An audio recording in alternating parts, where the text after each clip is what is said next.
अच्छा, तो इनको आप कोई ट्रैक कर रहे हैं कि इनकी वापसी कब तक मुमकिन होगी और कैसे मुमकिन होगी? देखिए, ट्रैक का ये है कि हमारा जो फील्ड में लोग मौजूद हैं वो हमें तलाश भी कर रहे हैं। मैं ख़ुद वहाँ पे फील्ड में मौजूद हूँ कि जिन जिन जगहों पे पानी खुश्क होता जा रहा है या काबिल रिहाइश जगह हो रही है, हम इनके लिए ट्रांसपोर्ट का भी इंतज़ाम करेंगे, इनके लिए कोई महीने भर का राशन भी, ताकि हम भी चाहते ये हैं कि लोग अपनी जगहों पर जाएँ, अपनी ज़मीनों पर अपने मवेशियों को पालें और अपनी ज़िंदगी की रोज़मर्रा ज़िंदगी उसको बहाल कर सकें।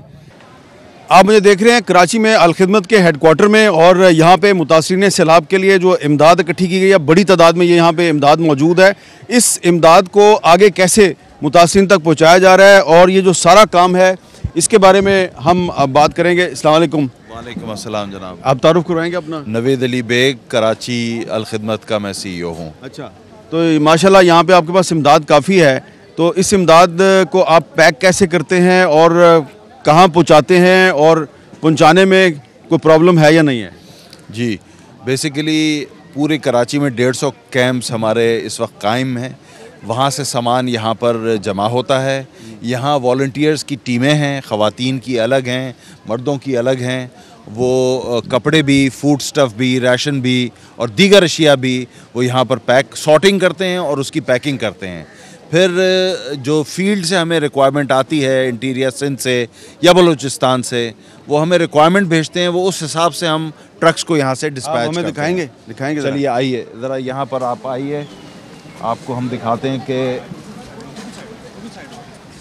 मसलन यहाँ पर कपड़े जो है ना बड़ी तादाद में हमें मौसूल हुए हैं। अब इन कपड़ों की पहले सॉर्टिंग करना ज़रूरी होती है, तो यहाँ पर बच्चे भी और ख़वातीन भी बैठ करके ना इन कपड़ों को पहले सॉर्ट करते हैं, ताकि बच्चों के कपड़े अलग हों, मर्दों के कपड़े अलग हों, ख़वातीन के कपड़े अलग हों, और फिर उसको एक बैग में पैक करके और उस पर मार्क करके, ये जैसे कि मर्दाना आप देख रहे हैं कि लिखा हुआ है और कौन से ये कपड़े हैं बच्चों के हैं, तो वो फिर मार्क करके वहाँ भिजवाए जाते हैं। तो ये ख़वातीन सारी दिन रात यहाँ पर ये काम सॉर्टिंग का जारी और सारी रहता है। और ये स्कूल के बच्चे भी आपके लिए साथ काम कर रहे हैं? स्कूल के बच्चे भी पूरा दिन आते हैं, स्कूल, कॉलेजेस, यूनिवर्सिटीज़ के लोग आते हैं, वॉलंटियर करते हैं, और ये एक्टिविटी जो है ना वो जारी और सारी है। आप हमें बताएंगी कि ये बैग में से आपने कपड़े निकाले हैं या कपड़े डाल रही हैं आप? नहीं निकाले, कि भेजे हुए थे लोगों ने, तो हमने इनसे निकाल के औरतों के लहदा, बच्चों के लहदा, मर्दों के लहदा करके सेट करके हम डाल के उसमें ऊपर नाम लिख के तो डाल रहे हैं। अच्छा, और ये जो बैग आप बनाएंगी, कपड़ों के बैग अलहदा हैं और खुराक का बैग अलहदा होता है? जी जी, वो लहदा यहाँ वो जो है वो बाहर है, खुराक वाले तो बिल्कुल लहदा हैं। अच्छा। तो यहाँ पे आज जो है कपड़ों का काम रोज़ाना ही होता है, सुबह शाम माशाल्लाह मुख्तलिफ स्कूल से, कॉलेजों से, यहाँ पे मदारिस से बच्चे आ रहे हैं, ख़वातीन दिन रात में यहाँ पे काम लगी, और इनका जज्बा देख के तो मुझे बहुत ज़्यादा खुशी हो रही है। और अल खिदमत का सलाम करना चाहूँगी, मैं सलाम कहती हूँ कि उसने उम्मत को इकट्ठा कर दिया। ये जो पैक हो जाते हैं कपड़े, फिर ये बैग्स में आकर के बाहर रख दिए जाते हैं, ताकि जब ट्रक आता है तो वो ट्रक पे लोड हो जाते हैं अकॉर्डिंग टू द रिक्वायरमेंट्स, और फिर वो ट्रक रवाना होता है। अच्छा। तो ये सारे बैग्स जो है ना ये पैक्ड हैं। अच्छा। कपड़ों के साथ, और यहाँ से ये रवाना होंगे ट्रक के। स्कूल के बच्चे खुद ही आ जाते हैं आपकी मदद करने के लिए? ये असल में ख़ुद स्कूल्स फ़ैसला करते हैं, उनके असातिज़ा लेकर के आते हैं उन्हें यहाँ पर। बाकायदा अभी हमदर्द पब्लिक स्कूल भी आया हुआ था, और दीगर स्कूल्स जो है ना IBA के बच्चे आते हैं, इक़रा यूनिवर्सिटी के बच्चे आते हैं। तो ये बर्तन भी लोगों ने डोनेट किए हैं? जी बिल्कुल, ये सब एवरीथिंग इज़ डोनेटेड। यानी कि आप ये देखें कि ये जो कूलर्स आए, तो एक मरतबा कूलर्स इस सूरत हाल में आए कि जब हमने कूलर उठाया ना तो वो भारी था, पता चला कि उसके अंदर फूड स्टफ़ था। अच्छा। किसी में खजूरें थीं, किसी में कोई और चीज़ें थीं कि जो कि अंदर प्रिजर्व करने के लिए उन्होंने रख दी थी, कि जब ये जाएगा तो लोगों को खाने की चीज़ें भी मैसर आ जाएंगी। यहाँ से ड्राई राशन शुरू हो जाता है, बिस्किट के डब्बे हैं या दीगर जो पापे या इस तरह की चीज़ें, बेकरी आइटम्स हैं, वो यहाँ पर हमने सॉर्ट करके ना, ये आप देखें कि तैयार अशिया, टिन फूड, पापे, निमको वगैरह, ये एक पूरा सेक्शन है जिसमें ये सारी अशिया यहाँ पर रख दी गई हैं। और जिन जिन लोगों ने डोनेट किए हैं, बाज़ औक़ात वो अपने नाम भी यहाँ पर लिख देते हैं, और ये बिस्किट और पापे और या पापड़, ये सारी चीज़ें इस पर मैंशनड होती हैं। अच्छा, आप ये बताएं कि ये आप कहाँ पे पाकिस्तान के किस किस मुतासरा इलाके में ये सामान जा रहा है आपका? अभी कराची से जो है ना वो 2 सूबों को हम फीड कर रहे हैं, ज़्यादातर इस वक्त सामान सिंध में जा रहा है, लेकिन बलूचिस्तान बड़ी तादाद में हमने सामान भेजा है और वो और जो खैबर पख्तूनख्वा और जनूबी पंजाब के मुतासर इलाके हैं, वहाँ पे जो सामान है वो लाहौर से और पेशावर से और इस्लामाबाद और पेशावर वो उनको फीड कर रहे हैं। वो हमने किचन्स एस्टैब्लिश किए हैं पूरे सिंध में, दर्जनों हमने किचन्स एस्टैब्लिश किए हैं जहाँ से खाना पक करके और उन खेमा बस्तियों में जाता है कि जहाँ मुतासरीन मौजूद होते हैं और वो अपने खाना खुद नहीं पका सकते। तो ये दोनों चीज़ें हमारे यहाँ चल रही होती हैं। तो मुतासरीन सैलाब को जो सामान पहुँचाने का जो प्रोसेस है पूरा, उसमें कोई प्रॉब्लम्स हैं? जी बिल्कुल, हम जैसे यहाँ से हम ट्रक रवाना करते हैं ना, तो असल प्रॉब्लम है रास्तों की। रास्ते रोड बहुत ख़राब हो गए हैं, ख़ासकर नेशनल हाईवे जो है वो जो यहाँ से लेके हैदराबाद के बाद आप तो ट्रेवल नहीं कर सकते उसमें। हमने भी ज़्यादातर सामान इंडस हाईवे के थ्रू भेजा है, लेकिन इंडस हाईवे भी कई जगह से टूट फूट का शिकार है। तो अगर गवर्नमेंट जो है वो पहली तरजीह दे के इन रास्तों को अगर ठीक कर दे तो जो सामान हम अभी इस वक्त 10 घंटे में पहुँचा रहे हैं वो 4 घंटे में पहुँचाने के काबिल है। अच्छा, बहुत से मुतासर इलाकों में मच्छरदानियों की बड़ी ज़रूरत है, उसकी शॉर्टेज है, तो वो उसको शॉर्टेज को कैसे दूर किया जाए? देखिए, हमने इस वक्त कराची से 50,000 मच्छरदानियों का ऑर्डर दे रखा है।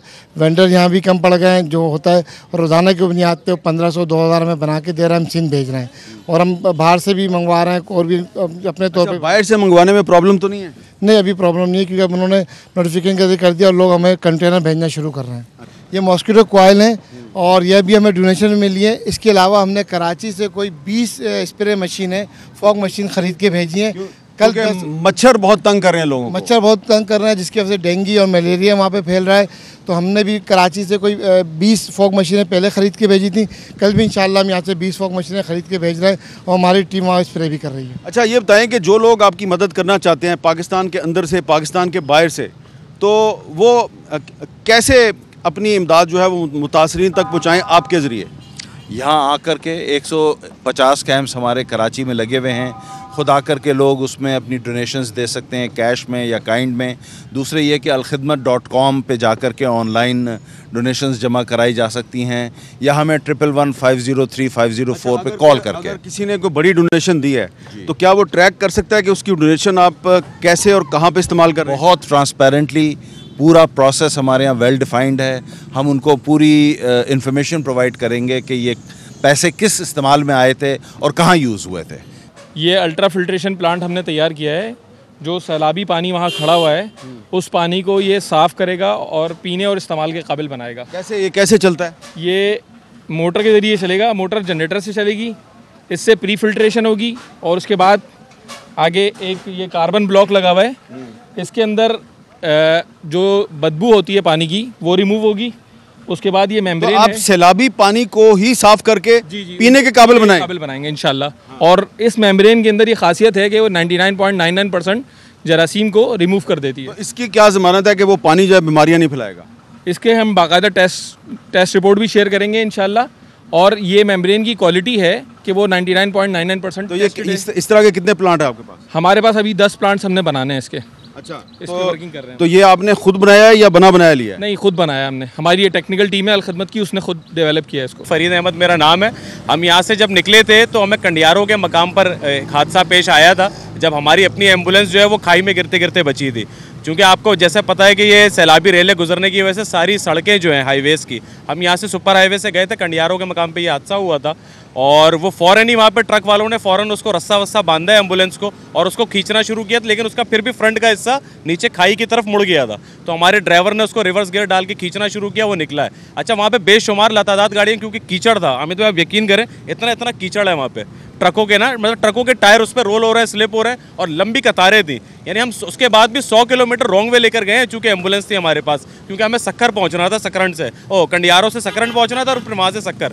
तो आप यकीन करें, मतलब कीचड़ और वहाँ पे कोई रास्ता नहीं है, मतलब पानी के रेले गुजर रहे हैं। रातों में सारा ट्रैफिक रुका हुआ है, आबादी एहतिजाजन सड़कों पर आके बैठी हुई है, माल मवेशी जिस ट्रक पे लोड हो रहे हैं उसी में उनके बच्चे। तो मुतासरीन आपको तो तंग नहीं करते? नहीं, मुतासरीन ऐसे तंग नहीं करते, लेकिन अब आप जहाँ पे जाएंगे तकसीम कार के लिए, क्योंकि अब वो वहाँ पे ना भूख का बहुत शदीद आलम है, भूख है। अब उनको कैसे वो भूख अपनी बुझाएंगे ना। अब हम एक गाड़ी में गए थे अभी नीड एनालिसिस के लिए, उस नीड एनालिसिस में हमारे चंद सामान था हमारे पास, जो हमने तकसीम। आपने फील्ड में काम किया, आपको लगता है कि अब जब ये सैलाब का पानी उतरेगा तो अपने पीछे भूख और बीमारी जो है वो छोड़ जाएगा अपने पीछे। देखें, भूख का हामिद भाई आप ऐसे भी अंदाज़ा कर सकते हैं कि खड़ी फसलें सारी तबाह हो गई, तो ये फूड क्राइसिस जब अभी रेज होगा तो आप सोचें वो क्या तबाहियाँ लेकर आएगा। अभी तो ये एक आर्जी है ना क्राइसिस, कि अभी पानी खड़ा हुआ है तो चलो भूख का एक अलमिया, चूल्हा नहीं जल रहा। अब ये जब उतरेगा पानी तो फसलें तो आपकी सारी तबाह हो गई, माल मवेशी का चारा तो सारा बह गया, आपका माल मवेशी सबसे ज़्यादा नुकसान हुआ, उसका अजाला कैसे होगा? ये एक बहुत बड़ा अलमिया है जो आगे जन्म लेगा। मुगीरा मेरा नाम है,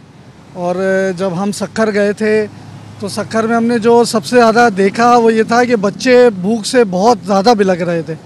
हमने अपनी गाड़ी वहाँ खड़ी की और एक बच्चे को सिर्फ हमने एक बिस्किट देने का था, तो शायद के 100-150 बच्चे हम पर आ गए थे कि किसी न किसी तरीके से हमें बिस्किट मिल जाए।